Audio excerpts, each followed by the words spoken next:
بالله من الشيطان الرجيم.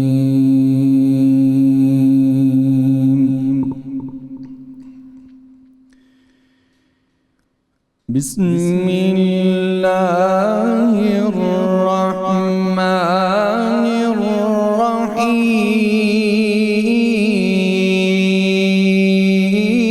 الرحيم.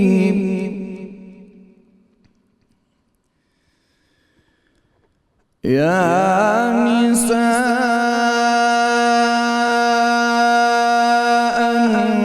النبي لستن كأحد من النساء إن اتقيتن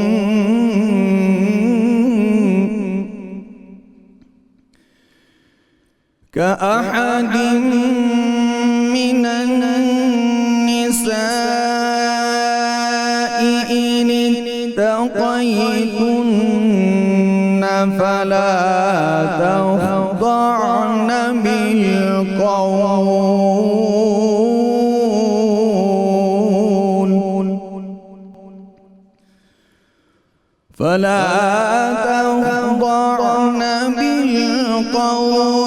فيطمع الذي في قلبه مرض وقلن قولا معروفا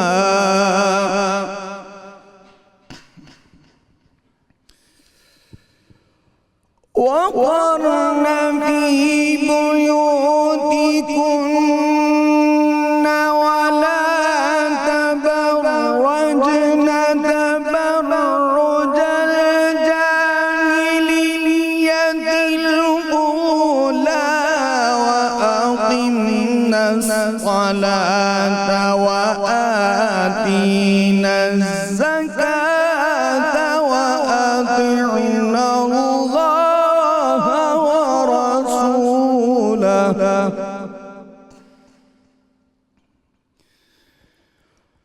إنما يريد الله ليذهب عنكم الرجس أهل البيت ويطهركم تطهيرا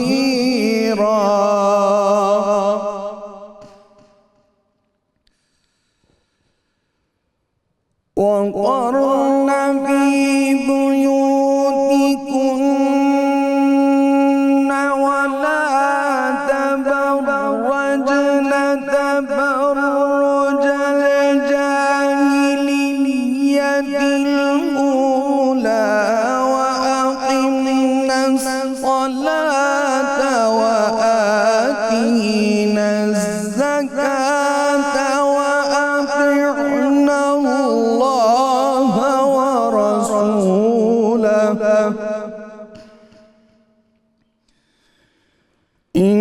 إنما يريد الله ليذهب عنكم الرجس أهل البيت ويطهركم تطهيرا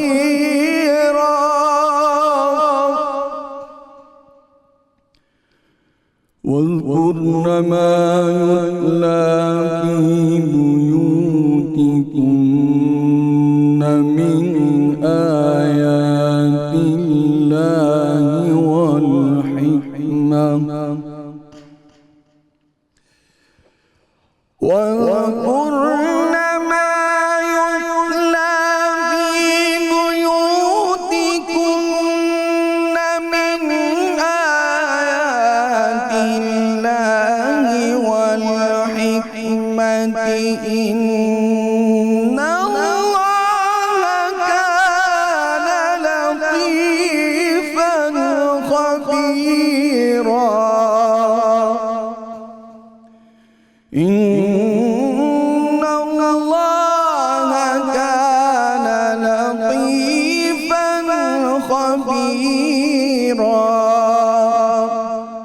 صدق اللہ العظیم.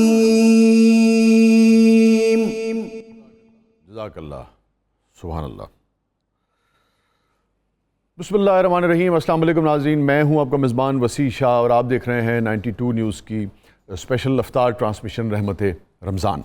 قاری محمد اویس اصغر قادری صاحب، آپ کا بہت بہت شکریہ. جزاک اللہ، کیا عمدہ تلاوت آپ نے فرمائی. اور ہمیشہ کی طرح میرے ساتھ موجود ہیں سید قاسم علی شاہ صاحب. آپ کسی تعارف کے محتاج نہیں ہیں، مستقل ہمارے پروگرام کا حصہ ہوتے ہیں. محترم مفتی محمد فاروق القادری صاحب، آپ آج بڑی عزت بخشی آج تشریف لائے. میں تو کب سے سوچ رہا تھا کہ قادری صاحب کب آئیں گے. صبح والے پروگرام میں سحر میں نظر آ رہے تھے، افطار میں ہمیں وقت جو ہے وہ نہیں دے رہے تھے. ہم کوشش کریں گے کہ قادری صاحب سے گزارش کریں کہ ہمیں زیادہ سے زیادہ آنے والے دنوں میں یہ وقت دے سکیں، کیونکہ میں ذاتی طور پہ بھی جن علماء کرام کا پاکستان میں بہت ہی ایڈمائرر ہوں، ان کے شستہ، شائستہ، شگفتہ اور مدلل لہجے اور علم کی وجہ سے قادری صاحب اس میں سر فہرست ہیں. جزاک اللہ قادری صاحب. آپ سے ملنا، آپ کو سننا ہمیشہ ہی بڑا سعادت کا باعث ہوتا ہے. اور ہمارے ساتھ موجود ہیں الحاج شہباز قمر فریدی صاحب. آپ بھی کسی تعارف کے محتاج نہیں ہیں. آج چونکہ سیدہ فاطمہ الزہرا رضی اللہ تعالیٰ عنہا کے حوالے سے گفتگو ہوگی، سو بہت کلام بھی ہمیں اسی نسبت سے آج سننے کو ملے گا. اور کراچی جو ہمارا اسٹیشن ہے وہاں پر خاور نقشبندی صاحب جو ہیں وہ موجود ہوں گے. خاور نقشبندی صاحب، میری آواز آ رہی ہے؟ السلام علیکم. وعلیکم السلام ورحمۃ اللہ. سبحان اللہ. تو خاور صاحب سے بھی ہمیں بہت کچھ سننے کو ملے گا. آج جو بنیادی ٹاپک ہے وہ تو سیدہ کی نسبت سے ہے، سیدہ کے دن کے حوالے سے ہے، اور سخاوت، جس پر ہم خاص طور پہ قاسم علی شاہ صاحب سے اور مفتی صاحب سے بھی ہم بات کریں گے. دونوں ٹاپکس جو ہیں، ویسے تو اگر آپ سیدہ فاطمہ الزہرا رضی اللہ تعالیٰ عنہا ہی اگر صرف موضوع ہو، ان کی شخصیت اور کردار پر ہی بات کرنی ہو، تو میرے خیال میں سخاوت ایک ایسا موضوع ہے جو کہ اس گھرانے کی اور اسلام کی خاص طور پہ، اور اس گھرانے کی تو باندی ہے. چونکہ یہ ممکن نہیں ہے کہ سیدنا علی کرم اللہ وجہہ کا ذکر ہو، سیدہ فاطمہ الزہرا رضی اللہ تعالیٰ عنہا کا ذکر ہو، آقائے دو جہاں سرکار دو عالم صلی اللہ علیہ وسلم کا ذکر ہو، اماں خدیجہ کا ذکر ہو، اماں عائشہ کا ذکر ہو، اور سخاوت جو ہے وہ گفتگو میں موضوع گفتگو نہ ہو. یہ ممکن نہیں ہے. سو سخاوت بھی آج کا موضوع ہے، اور بی بی فاطمہ کے حوالے سے بھی آج ہم گفتگو کریں گے. میں چاہوں گا کہ پہلے مفتی صاحب آپ سے شروع کرتے ہیں. اور بی بی کی جو شخصیت تھی، لازم اگر جس طرح سے انسان زندگی کا سفر طے کرتا ہے، میں چاہوں گا اگر ہم اسی طریقے سے آغاز کریں اور تھوڑا سا بی بی کا جو بچپن تھا وہاں سے لے کے اگر ہم شروع کریں، پھر جیسے جیسے رشتے زندگی میں آتے جائیں گے اس طریقے سے، پھر یعنی کہ ایک ماں کی حیثیت سے، ایک اہلیہ کی حیثیت سے، ایک بیٹی کی حیثیت سے، پھر ایک سوشل ورکر کی حیثیت سے، دین سکھانے والی کی حیثیت سے، ایک سخی کی حیثیت سے، جتنے محاسن ہیں اس پر ہم فرداً گفتگو کرتے جائیں گے. بسم اللہ الرحمن الرحیم. سب سے پہلے تو میں قرآن مجید کی سورہ احزاب کی آیت نمبر 33 کا ایک پارٹ ناظرین کو پیش کرنا چاہوں گا، جس میں بالخصوص اہل بیت اعظام کی شخصیت کے جو تکمیل ہے اور جو کمال ہے اس کا تذکرہ ہے. کیونکہ کوئی شخص دوسروں کے لیے مفید تبھی ہوتی ہے جب وہ اپنی ذات میں ثمر بار ہو، پھلدار ہو اور کامل ہو، مکمل ہو. جو خود نامکمل ہے وہ دوسروں کو تکمیل کی طرف لے جا نہیں سکتی. تو قرآن مجید نے اہل بیت اعظام کی شخصیات کے کمال کا مختصر سے لفظوں میں نچوڑ اور خلاصہ اجمالاً پیش کیا ہے. ارشاد فرمایا انما یرید اللہ لیذہب عنکم الرجس اہل البیت ویطہرکم تطہیرا. اللہ تعالیٰ یہی تو چاہتا ہے کہ اے اہل بیت نبوت تم سے رجس کو دور رکھے. اللہ یہ لفظ رجس کے متعدد معنی ہیں. ان سارے معنی کو سمیٹ کر اگر اس کا ترجمہ کیا جائے تو اہل بیت کی شان مزید نکھر کر سامنے آتی ہے. رجس کا ایک معنی ہوتا ہے گناہ، ایک معنی ہے فسق، ایک معنی ہے اخلاقی عیب، ایک معنی ہے بخل، ایک معنی ہے طمع، ایک معنی ہے اس کا کہ جو اپنی ذات کے اندر خود پسندی ہے. اس طرح متعدد معنی، نرگسیت جسے کہتے ہیں. جسے تو اہل بیت نبوی کو اللہ تعالیٰ نے فرمایا کہ میں تمام اخلاقی عیوب سے دور رکھنا چاہتا ہوں. سبحان اللہ، سبحان اللہ. یعنی رجز کے جتنے معنی ہیں اس سے دور رہنا. جو ایک شخصیت کے کمال کے منافی واہ واہ جتنے معنی ہیں، سبحان اللہ، جتنے پہلو ہیں، وہ سب کے سب ان کی شخصیات سے الگ ہیں، دور ہے. یہ شخصیات پاک ہیں. سبحان اللہ. وَيُطَهِّرَكُمْ تَطْهِيرًا، اور اللہ چاہتا ہے کہ آپ کو خوب پاک اور ستھرا رکھے. یہ خوب پاک اور ستھرا کا معنی مفسرین اعظام نے بالاتفاق یہ کیا ہے کہ جو تقوی ہے اس کے بہت سارے طبقات ہیں، مدارج ہیں، پہلو ہیں، زاویے ہیں. بے شک.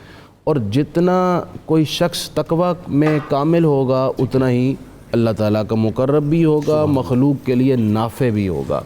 تو اللہ تعالیٰ نے فرمایا وَيُطَهِّرَكُمْ تَطْهِيرًا، یعنی میں آپ کی ذات میں تقوی کے تمام مدارج کو سمیٹ کر آپ کی شخصیت کو متجلا، تابندہ، تاباں اور ہر حوالے سے پاک کر دوں گا، مصفہ کر دوں گا. سبحان اللہ. تو یہ دیکھیے اس آیت مقدسہ میں جن کی شخصیت اور کردار کو اس قدر جامع انداز میں بیان کیا گیا ہے، اسی سے ہمیں سمجھ آ سکتی ہے کہ ان کی زندگی کا ہر سٹیج، بچپن، لڑکپن، جوانی، بڑھاپا، وہ امت کے لیے، دوسروں کے لیے مفید ہے، بہتر ہے. سبحان اللہ. آپ کی ولادت ہوئی.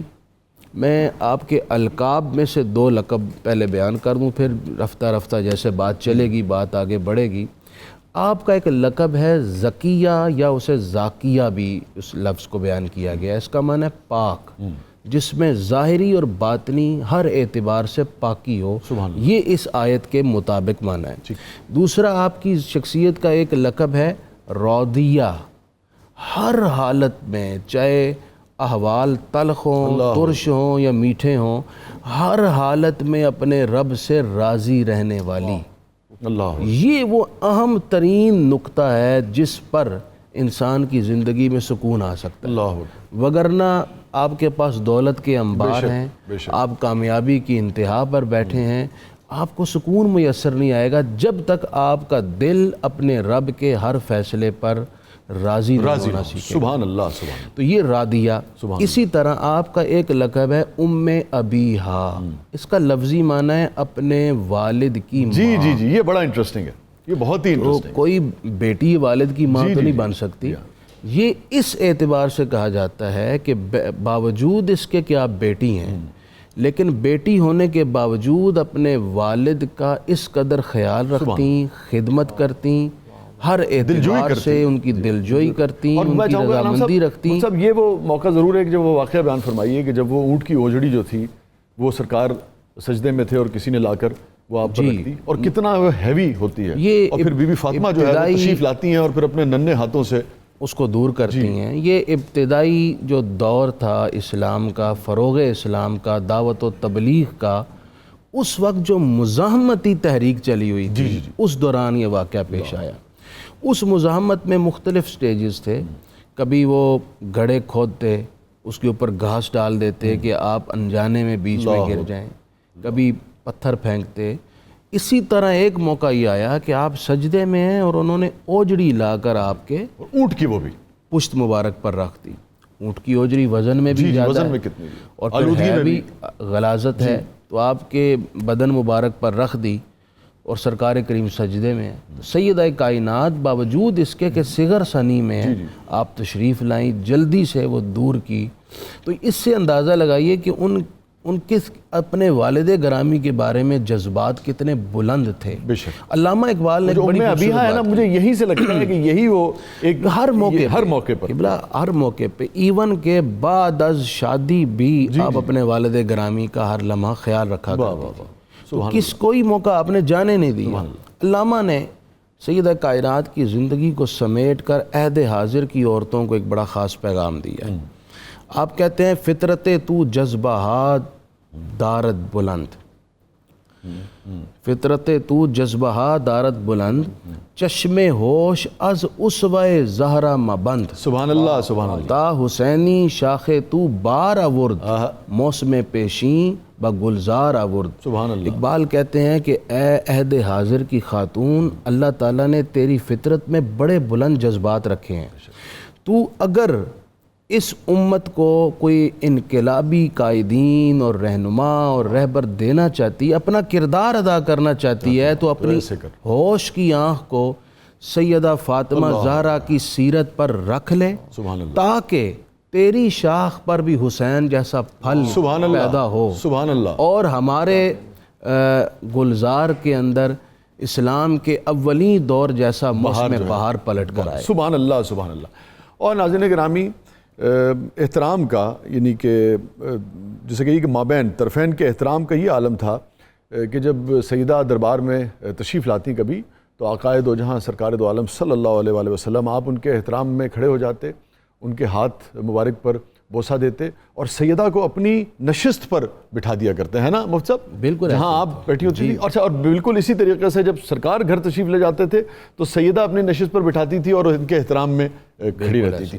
اچھا، یہ تو پھر بھی مفتی صاحب یعنی کہ ایک بات سمجھ میں آتی ہے، جسے کہیے کہ والد کے احترام میں کھڑے تھے، لیکن والد کا بیٹی کا احترام کرنا، اس کی بڑی سگنیفیکنس ہے۔ میں چاہوں گا کہ واپس آ کر، اور پھر یہ اس زمانے میں ہو رہا ہے جس زمانے میں بچیوں کو زندہ گاڑ دیا جاتا تھا، اس زمانے میں جو ثقافتی جو رویہ تھا اس کو بھی کس بری طریقے سے سرکار دو عالم نے جو ثقافتی علائشیں تھیں اس کو کیسے رد کیا ہے۔ اور ایک طرف انتہا ہے کہ زندہ گاڑ دینا، اور ایک طرف انتہا ہے کہ صاحبزادی کے احترام میں یعنی کہ کھڑے ہو جانا، اپنی نشست پیش کرنا یا چادر مبارک جو ہے وہ بچھا دینا۔ اس کی کیا سگنیفیکنس تھی، اس پر بھی ہم بات کریں گے۔ مجھے بریک سے پہلے جانا ہے محترم شہباز قمر فریدی صاحب کی، اور جن ہستی کا ذکر ہو رہا ہے اسی نسبت سے اگر کچھ عطا ہو جائے پہلے، ورنہ جو آپ کے مزاج یار میں آئے، جسے کہتے ہیں۔ نعت شریف کے 2-3 بسم اللہ، پھر انشاءاللہ سبحان اللہ، پاک اشعار میں پیش کرتے رہیں گے۔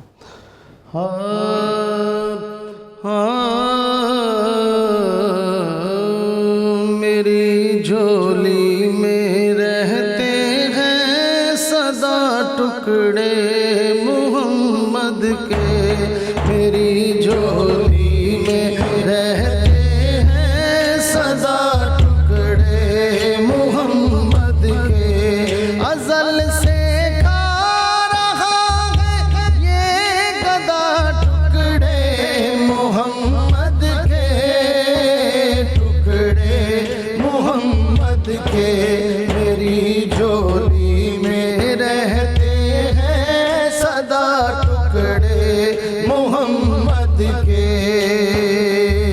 یا رسول اللہ یا حبیب اللہ، یا رسول اللہ یا حبیب اللہ، پڑی ہے کیا مجھے شاہوں کے در سے جا کے میں مانگوں، کھلاتا ہے مجھے میرا خدا ٹکڑے محمد کے، ٹکڑے محمد کے، میری جھولی میں رہتے ہیں سدا ٹکڑے محمد کے، میری جھولی میں رہتے ہیں سدا ٹکڑے محمد کے، میرے مولا علی و فاطمہ حسنین کے صدقے، میرے مولا علی و فاطمہ حسنین کے صدقے، میری نسلوں کو بھی کرنا عطا ٹکڑے محمد کے، ٹکڑے محمد کے، میری نسلوں کو بھی کرنا عطا ٹکڑے محمد کے، میری نسلوں کو بھی کرنا عطا ٹکڑے محمد کے، علم کے شہر ہیں آقا علی ان کا ہے دروازہ، علم کے شہر ہیں آقا علی ان کا ہے دروازہ، تو دروازے سے اور کھائے جا ٹکڑے محمد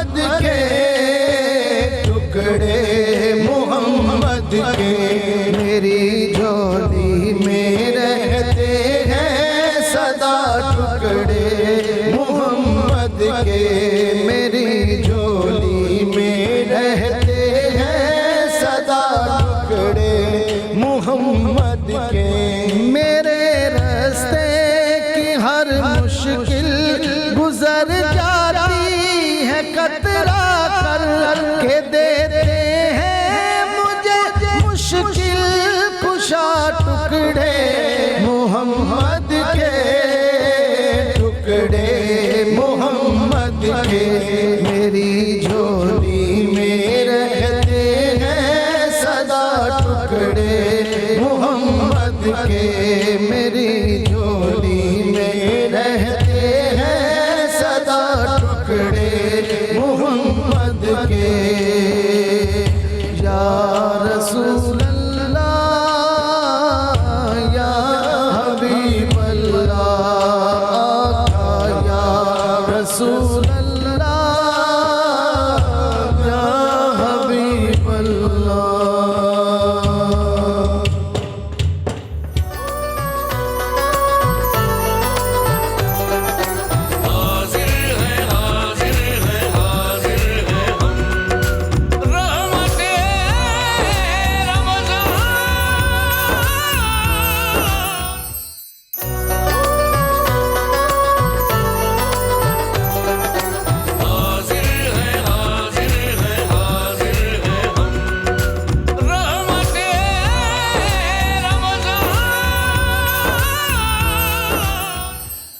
بٹتا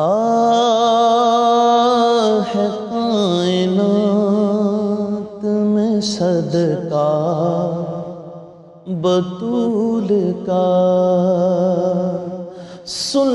سلطان دو جہان ہے بابا بطول کا.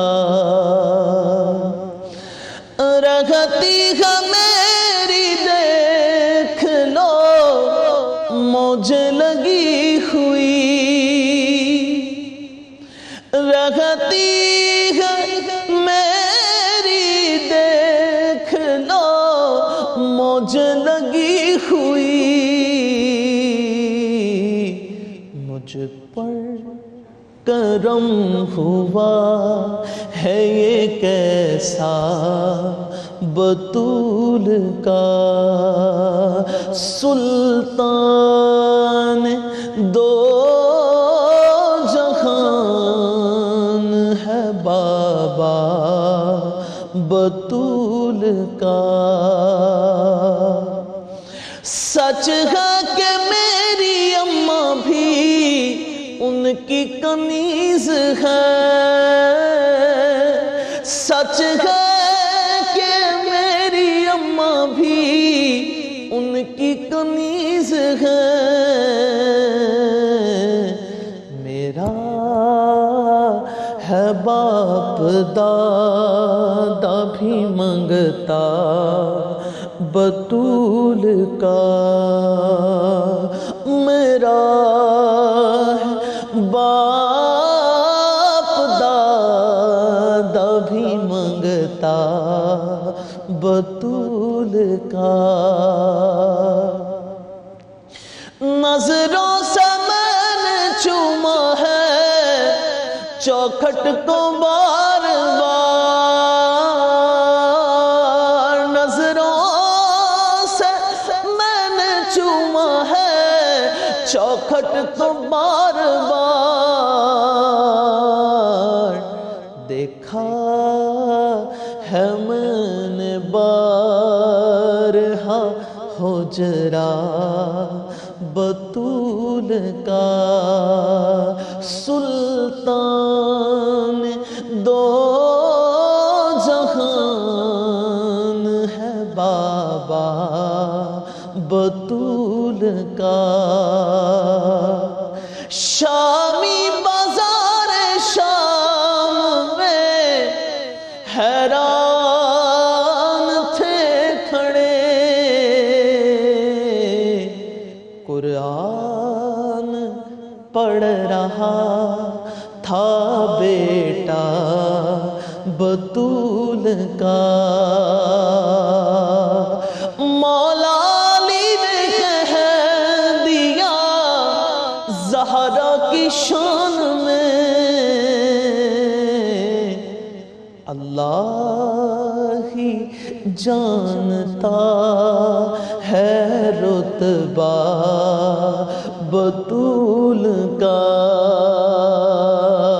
سلطان دو جہان ہے بابا بطول کا اجمل کی ہے توقیر بھی پہچان بھی یہی ادنا سا ایک غلام ہے زہرا بطول کا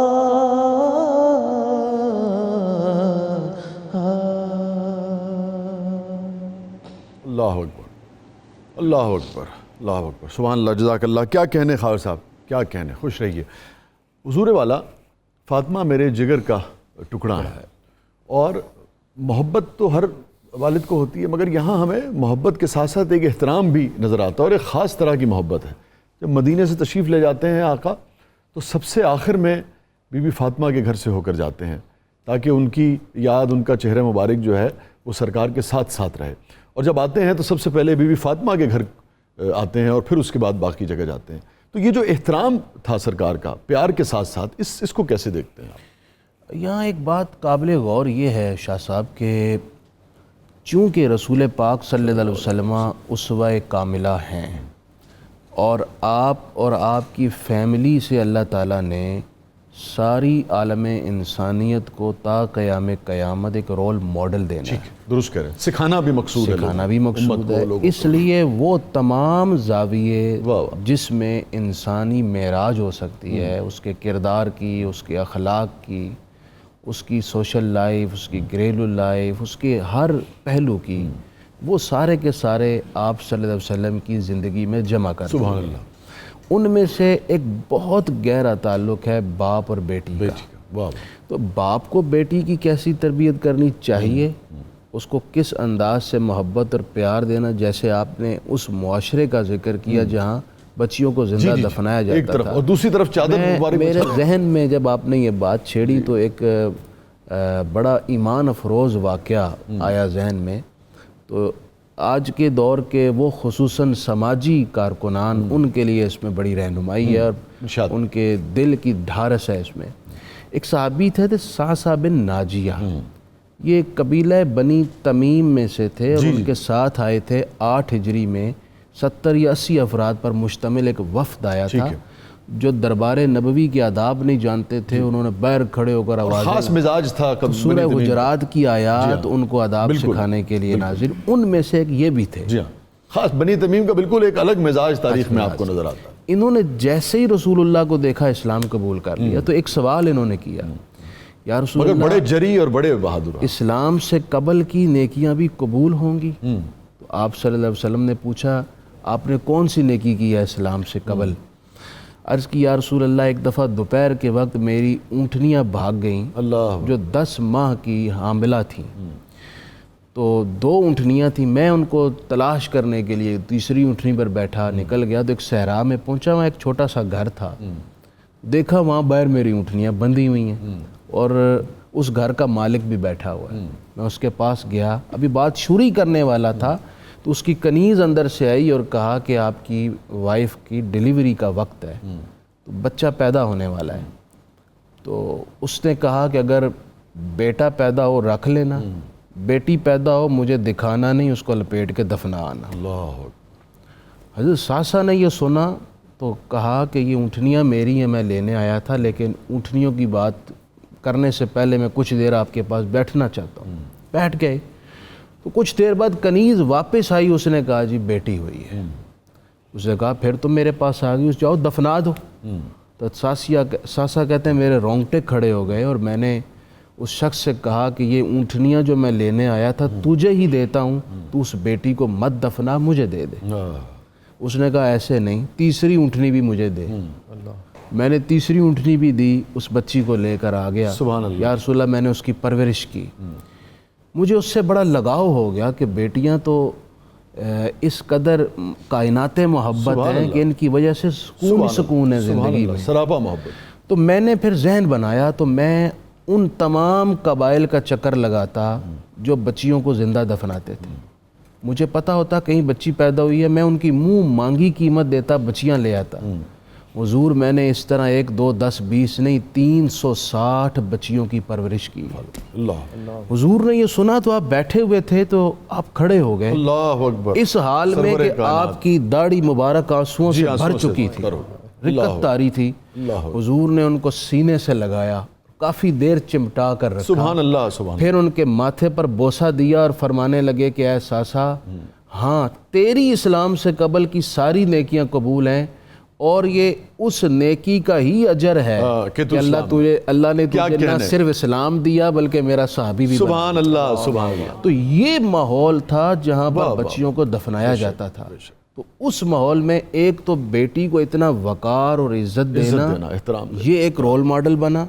نمبر 2، بچی کی تربیت جو آپ نے کی، مثلا سیدہ فاطمہ زہرا کو جو آپ لوریاں دیتے تھے، آج لوریوں والا کانسیپٹ نکل گیا ذہن سے، ہمارے گھر سے یہ ختم ہو گئی. اب لوری کیا ہے، کارٹون لگا دیے یا کوئی میوزیکل، بچوں موبائل پکڑا کھلونے لے دیے، وہ بچے وہ دبا دیتے ہیں بٹن، ان کو کھلونے، ان کی میوزک کی آوازیں آتی ہیں اور بچوں کی اس طرح پرورش ہو رہی ہے. جبکہ سیدہ کائنات کی پرورش کا یہ عالم تھا کہ حضور ان کو گود میں لے کر خود لوری دیتے تھے. وہ کیا لوری تھی؟ وہ الفاظ بڑے سبحان اللہ احد واحد، اللہ ایک ہے، لا الہ غیرک، لا الہ الا اللہ، سبحان اللہ، وحدہ لا شریک لہ، سبحان اللہ وبحمدہ هو الحی القیوم.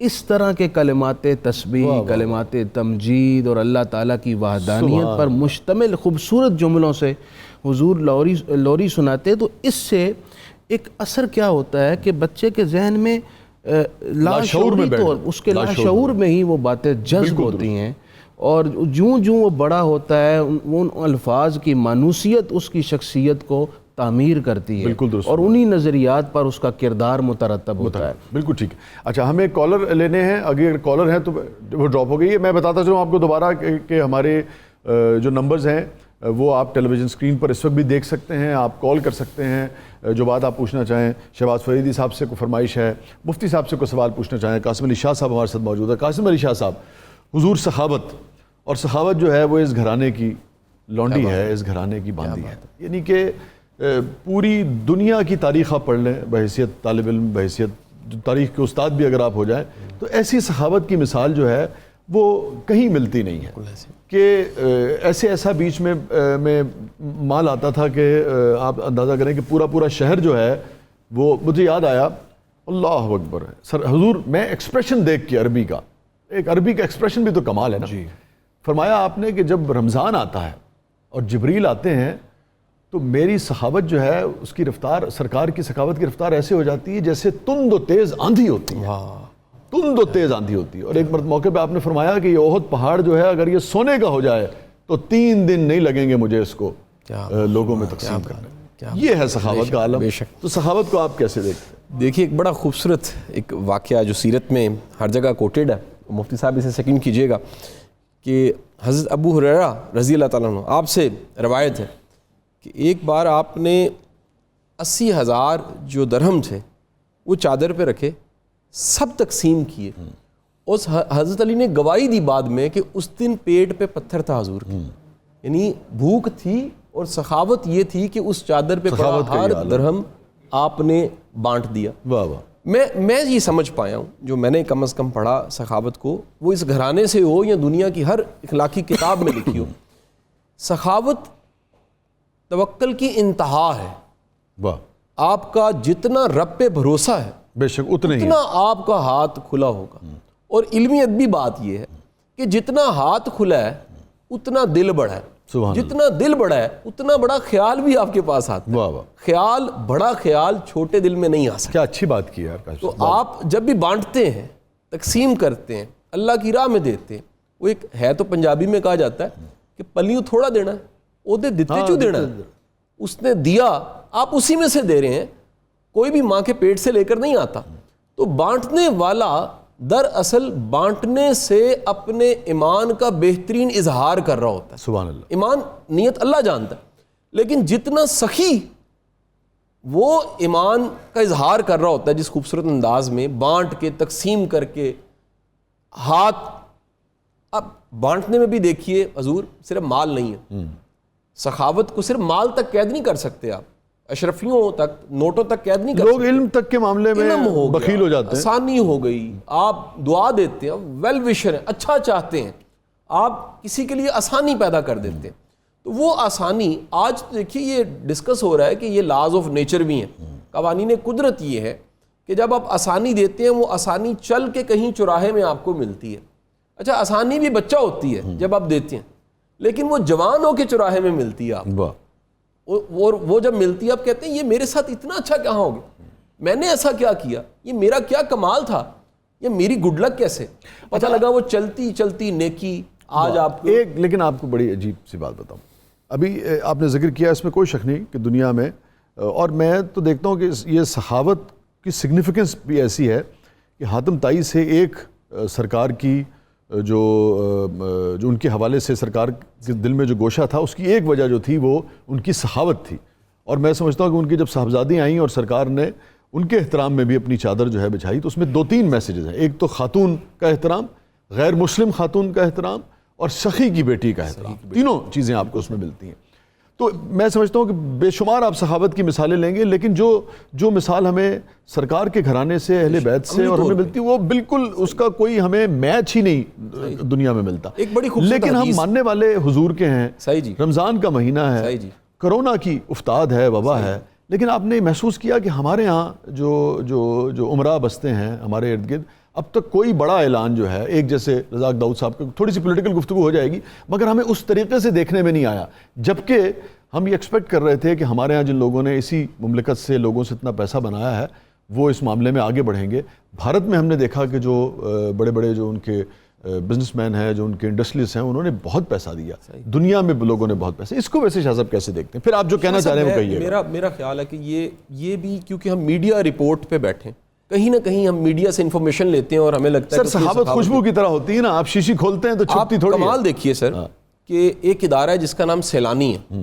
سر سیلانی ادارہ 20 سال سے ان کا تو کام ہی یہی ہے. سر وہ کہتے ہیں 8 دن میں, پہلے 8 دن میں, لاک ڈاؤن کے پہلے 8 دن میں جتنی چیریٹی ان کے پاس آئی وہ 20 سالوں میں نہیں آئی. یہ خبر نہیں ہے, یہ خبر نہیں ہے. بے شمار دنیا, اصل میں پوری سفید چادر پہ کالا نقطہ کہ جی کسی نے مہنگا کر کے بیچ دیا وہ دکھ جاتا ہے. وہ جو دکھائے بغیر بانٹے جا رہے ہیں یا نیکی کر رہے ہیں. آپ یہ سمجھتے ہیں کہ ہمارا جتنا انڈسٹریلسٹ ہے وہ بغیر دکھائے بانٹے جا رہا ہے؟ بڑی دنیا دیتی ہے, اس میں کوئی شک نہیں. اگر آپ ایسا سمجھتے ہیں تو میں اس پہ میں ایسے سینکڑوں ہزاروں لوگوں کو جانتا ہوں جو یعنی کہہ لیجئے مانگنے والے کو مانگنے کی محتاجی بھی نہیں دیتے, اس سے پہلے اس کی حاجت کو پورا کر دیتے ہیں. اب یہ دونوں رخ ہیں. آپ 8 اکتوبر کا زلزلہ یاد کیجئے, جب کہا جاتا تھا جی ٹینٹ مہنگے کر کے بیچے گئے, اس وقت میں جو مہنگے خرید کے اللہ کی راہ میں دے رہے تھے یہ خبر نہیں تھی. تو اس وقت میں کہاں شروع میں بات ہوئی جی ماسک مہنگے ہو گئے ہیں, اشیاء مہنگی ہیں, لیکن ان مہنگے ماسکوں کو خرید کے بھی کوئی اللہ کی راہ میں دینے کو تیار تھے. تو وہ سخاوت میں کم از کم شعوری زندگی میں, ہم نے 65 کی جنگ نہیں دیکھی یا ہم نے بعد کے احوال نہیں دیکھے, 8 اکتوبر دیکھا, یہاں یہ ایک افتاد آ گئی.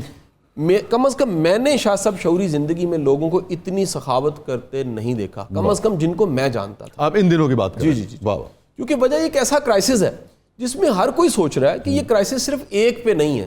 کوئی ایسا نہیں ہے کہ مالدار یا فیکٹری والے کی فیکٹری چل رہی ہے. اس وقت جو کر رہا ہے وہ یقیناً اللہ کی رضا کے لیے ہی کر رہا ہے. وہ یہ سوچ رہا ہے کہ میری چلے نہ چلے, اگر کسی کا دانا پانی, ایک گروپ سے پتہ لگا 5.25 لاکھ راشن کے بیگ انہوں نے دیے ہیں, 5.25 لاکھ. لیکن جو لوگ بے روزگار کیے جا رہے ہیں یہ بھی تو روز خبر آ رہی ہے نا. وہ کیا کریں گے سر؟ جو ریالٹی یہ ہے سر, دیکھیے کہ کپڑے کی جو بڑے معتبر جو گروپس ہیں, 2 ادارے ہیں, انہوں نے اپنے سینکڑوں ملازمین کو بزنس گروپ بزنس سے امپلائی رکھتا ہے سر. وہ چیریٹی کو 2 ماہ کر سکتا ہے, 3 ماہ کر سکتا ہے. وہ یقینی بات ہے اگر ان کا نظام نہیں چلتا, ایک نظام رہتا ہی نہیں ہے, اگر نظام ہی نہیں ہے تو سر وہ جہاز نہیں اڑے تو بوئنگ ختم ہو گئے سارے کے سارے. اگر ہوٹل انڈسٹری نہیں چل رہی. ویسے اس کو آپ دونوں کیسے دیکھتے ہیں کہ وہ امپلائی جو صبح آتا ہے اور رات تک محنت کرتا ہے اور آپ کے ساتھ 20 برس سے جڑا ہوا ہے آپ کو ٹائکون بنانے میں، جس کا بے پناہ ہاتھ ہے. اچھا ماڈرن دنیا جو ہے اس کی اجازت نہیں دیتی، ذہن میں رکھیے گا. ماڈرن دنیا آپ کو اجازت نہیں دیتی کہ آپ نکال دیں، ہمارے ہی ممکن ہے. لیکن 20 برس اس نے کام کیا اور اس نے آپ کو ٹائکون بنا دیا ہے، آپ اس کو نکال دیتے ہیں اور اس کی تنخواہ کے برابر آپ سخاوت کر دیتے ہیں، آپ صدقہ کر دیتے ہیں، آپ سمجھتے ہیں کہ میں نے بڑا کام کیا. اس کو کیسے دیکھتے ہیں ان دونوں چیزوں کو آپ بھی اور آپ بھی حضرت؟ یہ تو ایک یقیناً ایک کرٹک تنقید کرنے والی چیز ہے، لیکن شاہ صاحب میں پھر کہوں گا کہ بڑی دنیا نہیں میں اس تو پازیٹیوٹی تو آپ کی ہے، پازیٹیو کر رہی ہے. میں یہ نہیں کہہ رہا حضرت. کس سے ویسے اس کو کیسے دیکھتے ہیں آپ؟ یہ جو عمل ہے انتظامی معاملات میں اگر کوئی ایسا فیصلہ اور ڈیسیژن لینا پڑے تو یہ تو بالکل درست ہے، کیا جا سکتا ہے. لیکن آپ کے پاس اتنا پیسہ ہو کہ اتنی ہی رقم آپ وہ شخص جو 20 برس سے آپ کے ساتھ ہے، کیونکہ آپ کا فتویٰ بھی جائے گا نا، آپ اس کو نہیں دیتے ہیں اور اتنی ہی رقم آپ صدقے میں دے دیتے ہیں. میں واپس آ کے جواب لینا چاہوں گا. کیا وہ صدقہ ایک جملے میں دے دیجیے، پھر بھی لوگوں کو رہے گا، لوگ سننا چاہیں گے کہ مفتی صاحب کیا کہنا چاہ رہے ہیں. بڑا اہم نقطہ ہے، بڑا اہم نقطہ ہے کہ آپ نے اس تنخواہ پہ ملازم کو نہیں دی جو 20 برس سے آپ کے ساتھ ہے، وہی رقم آپ نے صدقہ دے دی. درجہ کس کا بلند ہوگا، ملازم کو دینے سے جو آپ کے ساتھ 20 برس سے جڑا ہوا ہے، یا صدقہ کر دینے سے وہی رقم؟ ناظرین چھوٹے سے وقفے کے بعد واپس آتے ہیں.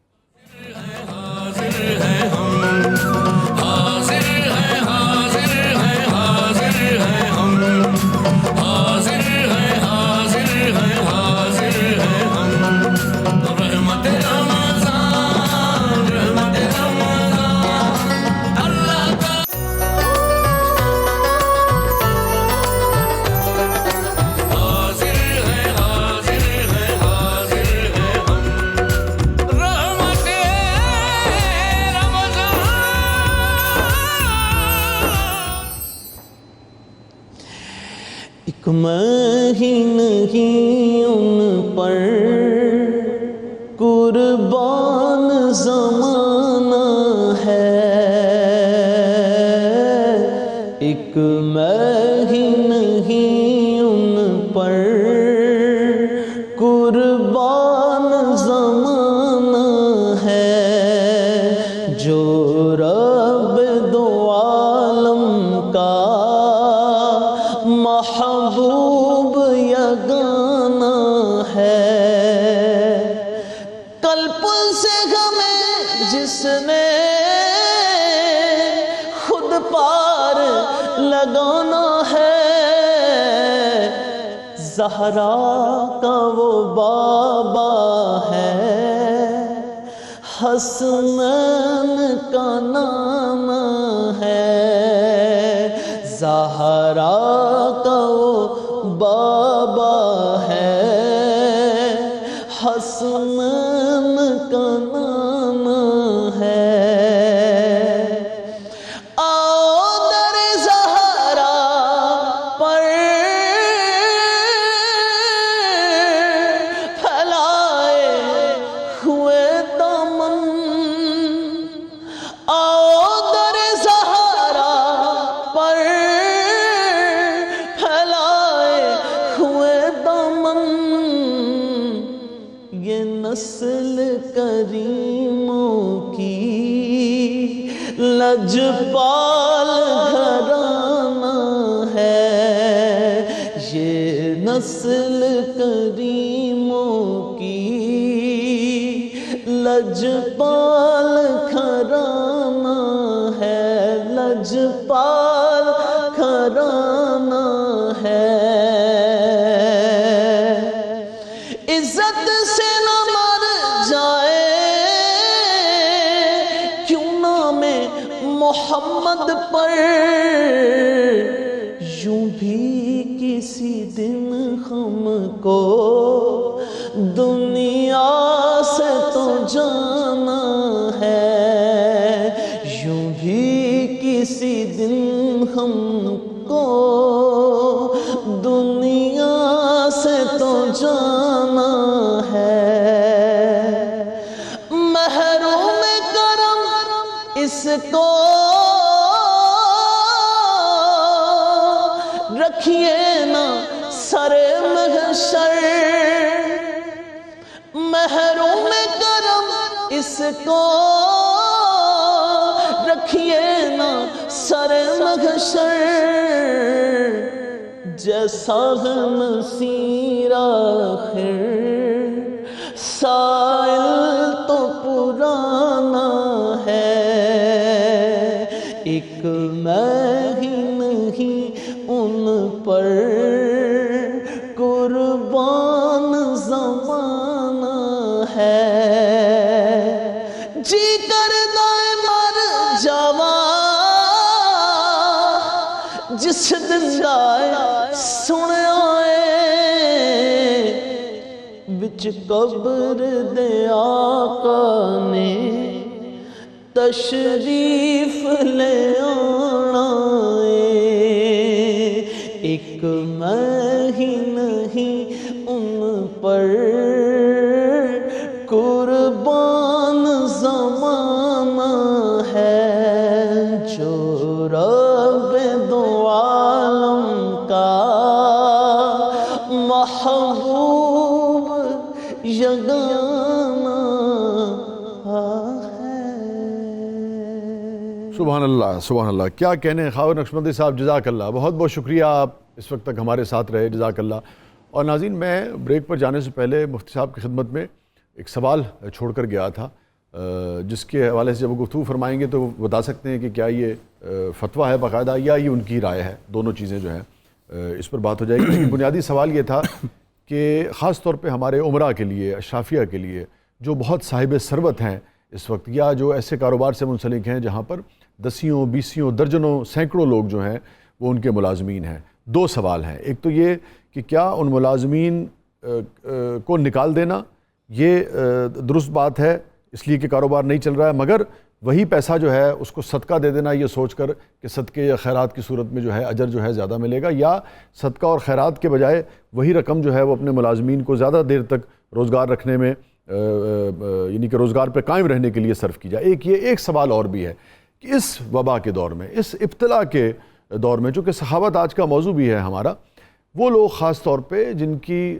6 شوگر ملز ہیں، جن کے کئی کاروبار ہیں، جن کا بلینز آف ڈالرز کا کاروبار ہے، اگر فرض کر لیجئے کہ ایک کاروبار جو ہے اگر وہ ڈوب رہا ہے کسی وجہ سے، تو دوسرے کاروبار سے کیا اس کو اگر وہ اس وقت فیڈ کیا جاتا ہے تو ویسے تو یہ ایک اسٹریٹجی ہوگی، لیکن کیا اس وقت دین اسلام کی روشنی میں اس کا بھی کوئی اجر اللہ تعالیٰ دے گا؟ کیونکہ لوگ جو ہیں بے روزگار ہوں گے، ہو سکتا ہے کہ آپ کی 10 میں سے، سادہ لفظوں میں کہتا ہوں کہ 10 میں سے 2 ملیں جو ہیں اگر وہ بند ہو جائیں تو 8 ملیں پھر بھی آپ کے پاس رہیں گی، آپ کو اللہ نے ہنر بھی دیا ہے، سال 1.5 سال بعد آپ اس کو دوبارہ بھی بنا لیں گے۔ مگر غریب آدمی جو ہے اگر اس کا چولہا جو ہے وہ بجھ گیا، اس کی تنخواہ روکی گئی 2 مہینے، تو وہ سڑک پہ آ جائے گا۔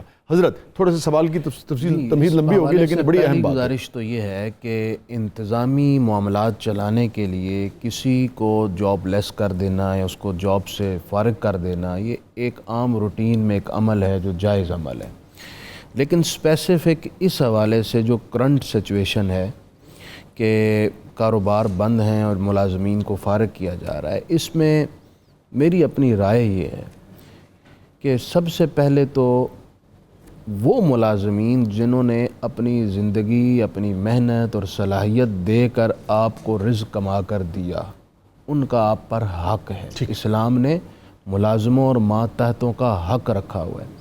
صدقہ و خیرات جو آپ عمومی طور پر کر رہے ہیں وہ اگر آپ میں استطاعت ہے اپنی جگہ کریں، لیکن سب سے پہلے آپ کا حق، آپ پر حق آپ کے رشتہ داروں اور آپ کے ملازمین کا ہے۔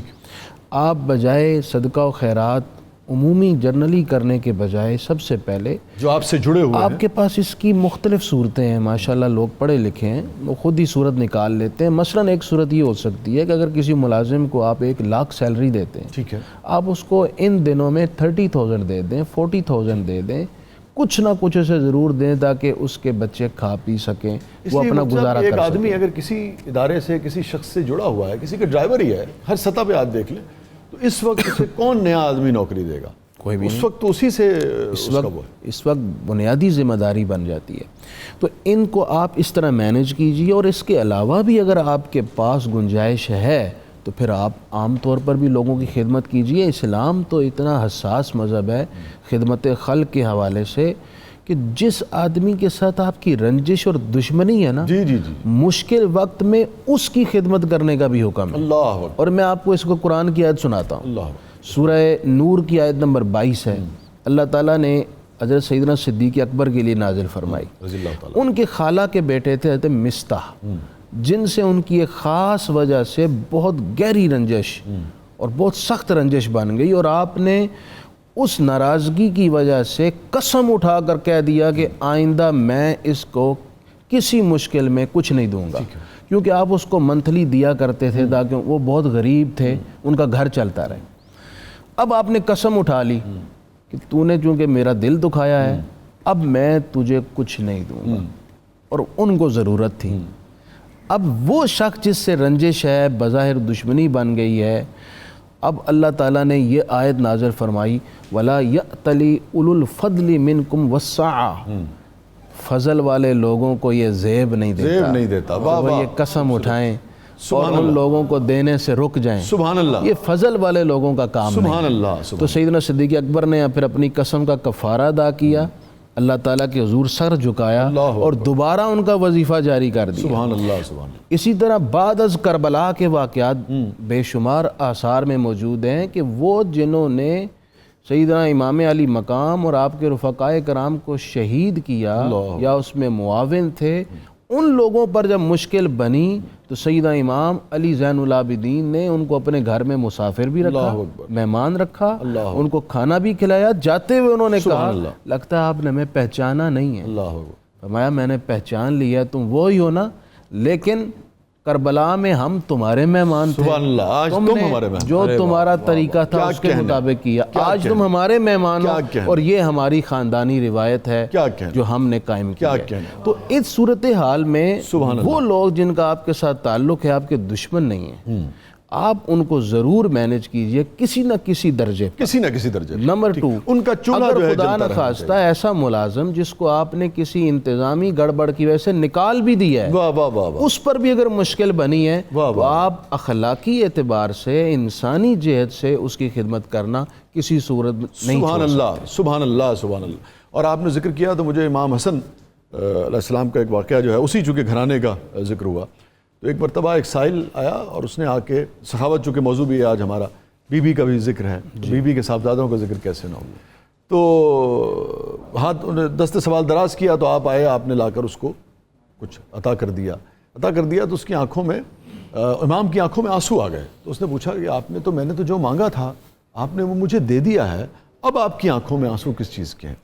آپ نے کہا یہ جو تجھے دست سوال میری چوکھٹ پہ آ کر دراز کرنا پڑا، یہ جو تیری حمیت کو ذرا سی جو ٹھیس پہنچی ہے، مجھے اس کا بھی رنج ہے کہ اس کے بغیر تیری مدد جو ہے وہ ہونی چاہیے تھی. یہ میں نے اس لیے بھی کیا کہ ابھی ہم بریک میں گفتگو کر رہے تھے کہ 2 طرح کے لوگ ہیں. ایک تو وہ جن کو کوئی اس سے بہت خاص فرق نہیں پڑا، جن کو اللہ نے بہت نوازا ہوا ہے. ایک وہ جو بیچارے بہت ہی مشکل میں تھے اور جنہوں نے لائنوں میں لگ کے اور اس کے بعد راشن جو ہے وہ وصول کر لیا ہے. اور بعض اوقات تو یہ کیا کہ کچھ لوگوں نے اطلاعات دیے ہیں کہ 1 مہینے کے بجائے 2 مہینے کے بجائے 4 مہینوں کا کر لیا. ایک بیچ کا طبقہ ہے جو ہاتھ نہیں پھیلا سکتا، جو لائن میں نہیں لگ سکتا. ہم بات کر رہے تھے کہ اس پر بھی ہم ذرا بات کریں گے. آپ بھی اس حوالے سے کچھ فرمائیے آپ بھی کہ وہ جو اس کی آنکھوں میں آنسو جو ہیں وہ نہیں آنا چاہیے، اس کو یہ نوبت نہ آئے کہ جو نہیں چاہتا اس کو دست سوال جو ہے وہ دراز کرنا پڑے. میرا خیال ہے خوبصورت جو بانٹنا ہے شاہ صاحب، وہ بغیر کسی کے مانگے بانٹنا ہے. وہ لازم نہیں ہے کہ کوئی ہاتھ آگے کرے اور مانگے تو آپ مدد کریں. ایک بڑی خوبصورت جو حضرت علی کرم اللہ وجہ کی ایک جملہ میں یہاں پیش کرنا چاہوں گا. آپ فرماتے ہیں کہ بہترین نیکی وہ ہے جس پہ تم نے نیکی کی ہے وہ شکریہ بھی ادا نہ کر سکے، اس کو یہ شعور ہی نہ ہو کہ یہ شکریہ ادا کرنا ہے. سبحان اللہ. ایسے غیر محسوس طریقے سے وہ یقیناً قبول ہو گئی کہ اس کا صلہ رب نے دینا ہے. پھر تو یہ بڑا بہترین وقت ہے، اتنا بڑا کرائسس ہے. دیکھیے سر، نیکی ایک وہ ہے جو آپ کرنا چاہتے ہیں، آپ کی تمنا ہے، نیکی کا موقع مل گیا. یہ وقت ہے جس میں نیکی تلاش کر کے کرنی چاہیے کہ آپ ڈھونڈیں کہ کسی کو میری ضرورت ہے. میں تو چند دن پہلے شاہ صاحب کسی جگہ بیٹھے بات کر رہا کہ ہمارے سیل فون میں کتنے ایسے لوگوں کے نمبرز ہوتے ہیں جو ہم نے ضرورت کے وقت کال کرنی ہوتی ہے کہ بٹن خراب ہو گیا ہے، گاڑی خراب ہے، مشین خراب ہے. اس وقت میں ہمیں کال کرنی چاہیے، درست بات، کہ بھائی اس وقت اگر میری ضرورت ہے تو بتاؤ، یا آؤ یا کچھ لے جاؤ، گاڑی ٹھیک ہے، بٹن چل رہے ہیں، میں تمہاری کوئی مشکل آسان کر سکتا ہوں. تو یہ بڑا بہترین وقت ہے. آپ بالکل ٹھیک کہہ رہے ہیں، چونکہ اس قسم کے کاروبار سے جڑے جو لوگ ہوتے ہیں 10-15 ہزار, 20 ہزار, 25 ہزار, 30 ہزار سے زیادہ بیچارے کیا کما پاتے ہیں؟ اور اگر کاروبار نہیں ہے، لازم بات ہے گاڑیاں سڑکوں اس حساب سے کاروبار نہیں ہے تو کیسے ان کا سسٹم جو ہے وہ چلے گا؟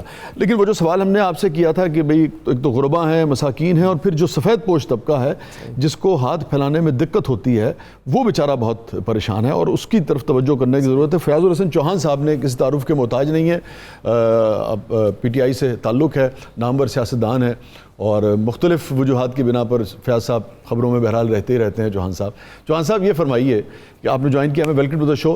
یہ جو اس وقت بات ہو رہی ہے اسی میں آپ کو بھی شامل کرتے ہیں کہ وہ جو سفید پوش طبقہ ہے چوہان صاحب، جو لائنوں میں نہیں لگ سکتا، جو دستے سوال دراز نہیں کر سکتا، اور نہ جس کے پاس اتنا مال و دولت ہے کہ اس وبا کے کاروبار کی جو بندش ہوئی ہے اس سے زیادہ اثر نہ پڑا ہو، اس کے لیے کیا پلان کیا آپ لوگوں نے؟ بسم اللہ الرحمن الرحیم۔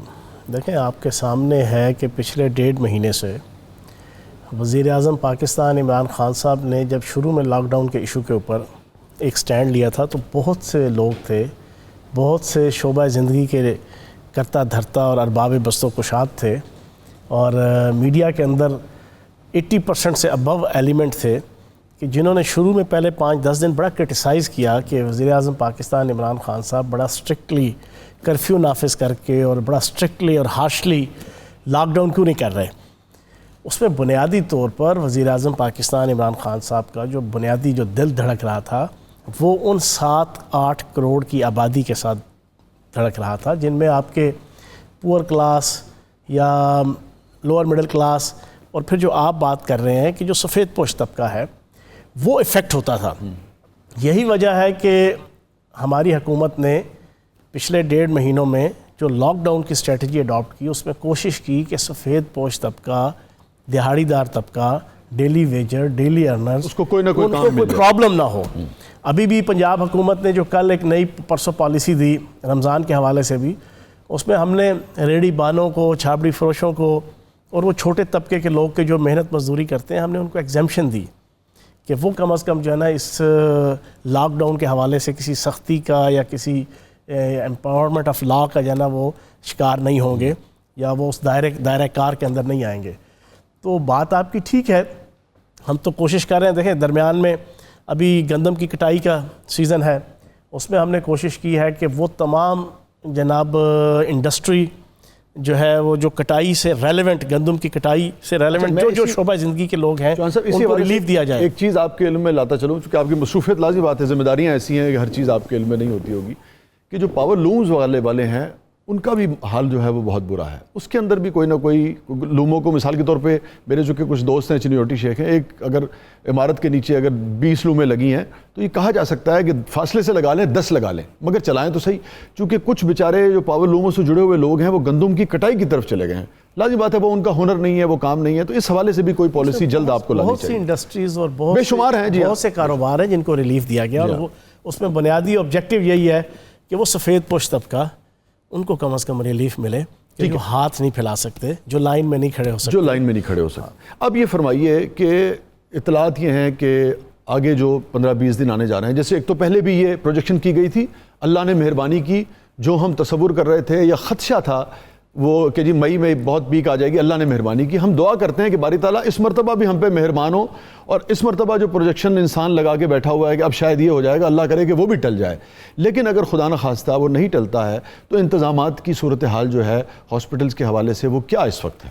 دیکھیں اب اس میں نا مختلف کیٹیگریز ہیں، یہ نہیں ہے کہ جہاں پہ آپ کے کوارنٹائن سینٹر ہیں ان کی اپنی ریکوائرمنٹس ہیں، ایکوپمنٹس کے حوالے سے، انتظامات کے حوالے سے، ارینجمنٹ کے حوالے سے۔ پھر اس سے آگے آپ جائیں تو ہسپتالوں کے اندر اگر ہائی ڈیپینڈنسی یونٹس ہیں یا جہاں پہ اس کے کرونا کے جو مریض ہیں وہ اگر وہاں پہ ہیں تو اس وارڈ کی اپنی جناب پری ریکویزٹس ہیں کہ یہاں پہ یہ ایکوپمنٹس ہونے چاہیے، یہ آلات ہونے چاہیے، یہ پیریفرلز ہونے چاہیے۔ تو جس لیول پہ جو ریکوائرمنٹ ہے پنجاب کے اندر کم از کم اللہ پاک کے کرم سے ہر ہاسپٹل کے اندر اس سے متعلقہ جتنا سامان چاہیے، ساز و سامان چاہیے، وہ اویلیبل ہے۔ میں اگر اور اس کو سادہ کر کے پوچھوں کہ اگر خدا نخواستہ اگلے 20 سے 25-30 دن میں 50,000 لوگ جو ہیں خدا نخواستہ، خود میرے منہ میں خاک، اگر اس میں مبتلا ہوتے ہیں تو کیا کتنا دباؤ پڑے گا؟ کیا ہمارے لوگوں کو راہداریوں میں یا ہاسپٹلس کے باہر تو علاج نہیں کرانا پڑے گا؟ اتنی گنجائش ہے یا پیدا کی ہے ہم نے؟ میں تو یہی امید رکھوں گا، اگر ایک بینگ اے ہیومن اور بینگ اے مسلم، کم از کم میں تو یہی ایکسپیکٹیشن رکھوں گا کہ اللہ پاک نہ کرے، اللہ پاک نے ابھی تک پاکستان کو بچایا بڑی ہوا ہے۔ مہربانی، بڑی مہربانی۔ جس انداز سے پوری دنیا کے اندر یہ وبا پھیل رہی ہے اور پھیلی ہے، پاکستان کو اللہ پاک نے ابھی تک باوجود اس کے کہ ہم نے اس میں پبلک نے کچھ تھوڑی سی پچھلے کئی دنوں سے ارسپانسبلٹیز کا مظاہرہ شروع کیا ہوا ہے، لیکن اس کے باوجود خدا پاک کا کرم ہے ہمارے اوپر کہ ہم بچے ہوئے ہیں۔ میں ابھی آتے ہوئے ایک سٹڈی پڑھ رہا تھا، ایک دوست ہے انہوں نے مجھے بھیجی کہ ایک این جی او ہے، اس نے پوری دنیا کی ایک ریسرچ کی ہے کہ کس ملک کے اندر کب تک جو ہے یہ ختم ہوگی وبا، 100 پہلے 97%، پھر 99%، دین 100%۔ تو وہ اس کے اندر وہ بتا رہے تھے کہ اب وہ سٹڈی ہے، ایک انٹرنیشنل این جی او ہے، آرگنائزیشن ہے اس کی، تو اس میں یہ تھا کہ 9 مئی تک جو ہے وہ پاکستان کے اندر کوئی 97% تک کا جو ہے نا اوور کم کرنے کا ہے، اور پھر 29 مئی تک جو ہے نا 99%، پھر 1 سپتمبر تک 100%۔ 9 مئی کا مطلب ہے تو اگلے 8-10 دن میں، مطلب ہے کہ 1 سپتمبر تک 100% کا جو ہے نا یہ ایک ریسرچ ہے۔ میں یہ نہیں کہہ رہا کہ یہ اگر خدا نہ خواستہ دوسری صورت ہو جاتی، اللہ کرے، ہم سب یہی چاہتے ہیں کہ نہ ہو، لیکن ہو جائے تو اس کے انتظامات تو ہمیں کرنے چاہیے۔ میں انتظامات کے حوالے سے آپ کو ایک چیز بتاؤں، ہمارا یہ ایمان ہے کہ پاکستان وہ معاشرہ ہے اور مسلمان معاشرہ وہ ہوتا ہے، اور اسپیشلی پاکستان، کہ ہم دنیا کے ٹاپ 5 ممالک میں ہیں کہ جہاں پہ صدقات، خیرات، زکوٰۃ دی جاتی ہے، ٹیکس دے یا نہ دیں، صدقات، خیرات اور جو ہے نا یہ چیزیں۔ یہ کیوں؟ یہ جذبہ ہے۔ میں جو آپ کی بات کا جواب دینے لگا ہوں، ہمارے اندر بینگ اے مسلم جو ایک جذبہ ہے وہ ایک برے وقت کے اوپر نکلتا ہے، بے شک، ٹھیک ہے نا، ہمارے معاشرے، ہماری سوسائٹی کے اندر۔ تو میں تو یہ سمجھتا ہوں کہ خدا نہ خواستہ یورپ، امریکہ کی طرح، اٹلی کی طرح، اسپین کی طرح، امریکہ کی طرح اگر کوئی خدا نہ خواستہ ایسی چیز آتی ہے تو ہمارے مخیر حضرات سے لے کے ہمارے ہر شعبہ زندگی کے لوگ اس انداز سے چیزوں کو بیہیو کریں گے اور اس انداز سے جو ہے وہ اس پورے پروسیس کے اندر پارٹیسپیٹ کریں گے۔ لیکن میڈیکل کے جو انتظامات ہیں، میڈیکل کے جو انتظامات ہیں، جہاں پہ آپ کو ہنرمند، یعنی کہ بہت ہی پروفیشنل جاب ہے نا، مریض کو ہینڈل کرنا، اس کو ٹیکنیکلی ہینڈل کرنا، جو سارے معاملات، اس معاملے میں آپ سمجھتے ہیں کہ انتظامات خاطر خواہ ہیں؟ اس میں میں خراج تحسین پیش کروں گا پاکستان کی جتنے ڈاکٹرز ہیں، پیرامیڈیکل سٹاف ہیں، نرسز ہیں، ہسپتالوں کے اندر جو فرنٹ فٹ کے اوپر سارے لڑ رہے ہیں، یہ تو ہمارے ہیرو ہیں۔ اس کو تو ہم بار بار پچھلے 2-3 مہینوں سے جو ہے وہ ہر ارباب بست و کشاد میں سے، حکمرانوں میں سے، سیاستدانوں میں سے، میڈیا کی جتنی لیڈرشپ ہے، ہر روز ان کو اپریشیٹ کر رہی ہے۔ اور ہم نے پنجاب حکومت نے تو ان کا طے کیا ہے کہ جب تک یہ وبا ختم نہیں ہوتی، ان تمام ڈاکٹرز اور پیرامیڈیکل سٹافز کے لیے اور ہسپتال کے جتنا وہ سٹاف ہے ان کے لیے ہم نے ڈبل تنخواہ رکھی ہوئی ہے، بہت اچھا ڈیسیژن، اور ہم ان کو اپریشیٹ کر رہے ہیں، ان کو بیک اپ کر رہے ہیں، اور پوری پاکستانی قوم ان کو اپریشیٹ کر رہی ہے۔ تو انشاءاللہ وہ سارے اپنے اینڈ پہ انشاءاللہ تیار ہیں۔ ٹھیک۔ حضور، سخاوت پر ہم بات کرتے، کچھ کہنا چاہ رہے تھے آپ، پھر بیچ میں چوہان صاحب نے چونکہ جوائن کر لیا تھا تو چلا گیا۔ میں میرا خیال ہے ہم وہی بات چل رہی تھی کہ جو نوکری سے نکالنا اور نہ نکالنا، جی اسی پہ کو بات اس پر ہاں مفتی صاحب نے اپنی رائے جو ہے وہ دے دی تھی، آپ کچھ کہنا چاہ رہے تھے؟ میں تو کہہ چکا تھا۔ اچھا ٹھیک ہے مفتی صاحب، میں بتا دوں، مجھے ایک وقت کتنا ہے تاکہ پھر میں اسی حساب سے ذرا مجھے سخاوت پہ اور بی بی کے حوالے سے ایک بڑی کمال کی بات جو ہے، جو علماء نے بھی ذکر کیا، چوہان صاحب آپ کی سننے والی واقعہ ہے، اور مختلف تاریخی کتابوں میں، لیکن کم اس کا ذکر ہو پاتا ہے۔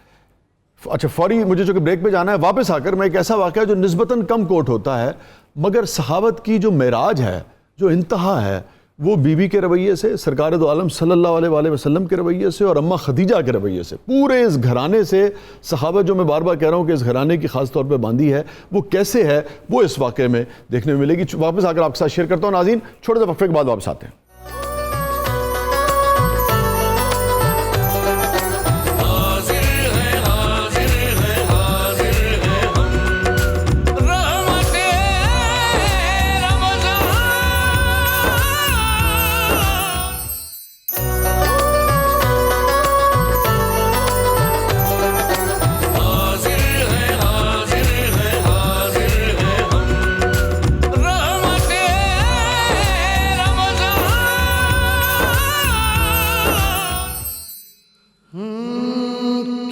بڑی سخی ہے فاطمہ سیدہ، تو بڑی سخی ہے فاطمہ سیدہ، حسن علی ہے فاطمہ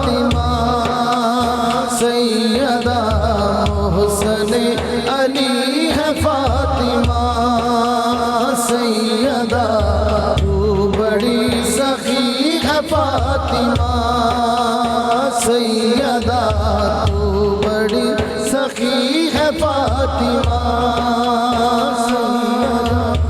مصطفیٰ کو مانگنا پڑا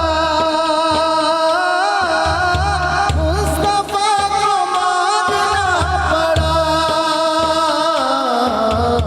تب کہیں ملی ہے فاطمہ سیدہ تب کہیں ملی ہے فاطمہ سیدہ تو بڑی سخی ہے فاطمہ اور لاڈ میں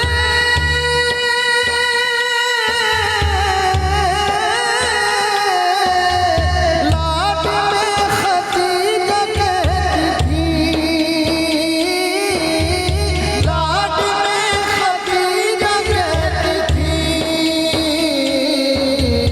رب کی لاڈلی ہے فاطمہ سیدہ رب کی لاڈلی ہے فاطمہ سیدہ تو بڑی سخی ہے فاطمہ سیدہ اور اختیار کن کے باوجود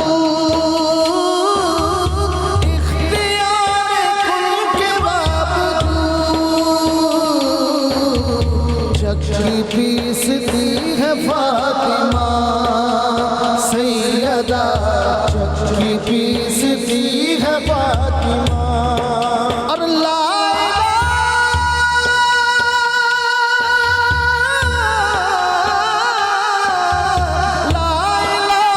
جھومنے لگا جھومنے لگا سجدہ کر رہی ہے فاطمہ سیدہ سجدہ کر رہی ہے فاطمہ سیدہ تو بڑی سخی ہے فاطمہ آئے ہیں حسن بوقت ظہور آئے ہیں حسن بوقت ظہور اثر پڑ رہی ہے فاطمہ سیدہ اثر پڑ رہی ہے فاطمہ سیدہ تو بڑی سخی ہے فاطمہ اور جو ہے رحمت للعالمین جو ہے رحمت للعالمین ان کے گھر پلی ہے فاطمہ سیدہ ان کے گھر پلی ہے فاطمہ سیدہ تو بڑی سخی ہے فاطمہ سیدہ تو بڑی سخی ہے فاطمہ سیدہ محسن علی ہے فاطمہ